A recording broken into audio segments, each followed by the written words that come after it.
Hi. మరణం చూడకుండా పరలోకానికి వెళ్ళిన ఒక మనిషి యొక్క రహస్యం ఈరోజు మీరు నేర్చుకోబోతున్నారన్నమాట. ఆ మనిషి ఎవరు అనేది మీరు తెలుసుకోవాలి ఈరోజు.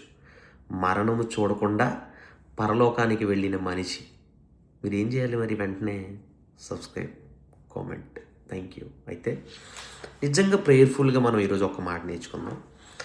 బైబిల్లో ఒక ఆశ్చర్యకరమైన మనిషి ఉన్నాడు. అతను చనిపోలేదు, సమాధి కూడా లేదు, అతని శరీరం భూమిపై ఎక్కడ కనపడలేదు. దేవుడు అతన్ని నేరుగా పరలోకానికి తీసుకెళ్ళాడు. ఆ మనిషి పేరే హనోకు. హనోకు జీవితంలో ఉన్న గొప్ప రహస్యం ఈరోజు చూద్దాం. అదేంటంటే, హనోకు ఆదాము వంశంలోని 7వ తరం వ్యక్తి. అయితే హనోకు దేవునితో నడుచుచుండెను, దేవుడు అతన్ని తీసుకొని పోయెను గనుక అతడు లేకపోయెను అని ఉంటుంది. అంటే బైబిల్లో చాలామంది గురించి అతడు చనిపోయాడు, అతడు సమాధి చేయబడ్డాడు అని కొన్ని వచనాలు కొంతమంది సందర్భాల్లో బట్టి ఉంటాయన్నమాట. కానీ ఇక్కడ హనోక్ అనే వ్యక్తికి, హనోక్ అనే ఒక మనిషికి ఆ మాట లేదనమాట. ఎందుకంటే అతడు మరణాన్ని చూడలేదు.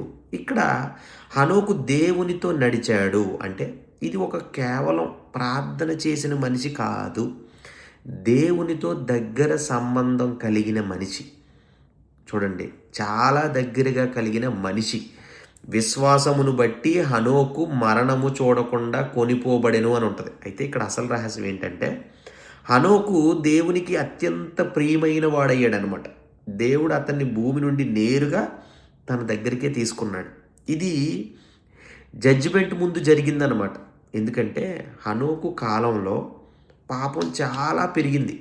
అప్పుడు చాలామంది బైబిల్ స్కాలర్స్ ఏం చెప్తారంటే, హనోకు అనేది చివరి కాలంలో ఒక చర్చ్ సింబల్గా ఉపయోగిస్తారు. ఎలా అంటే, హనోకు తీర్పు రాకముందే తీసుకొని పోబడ్డాడు అనమాట.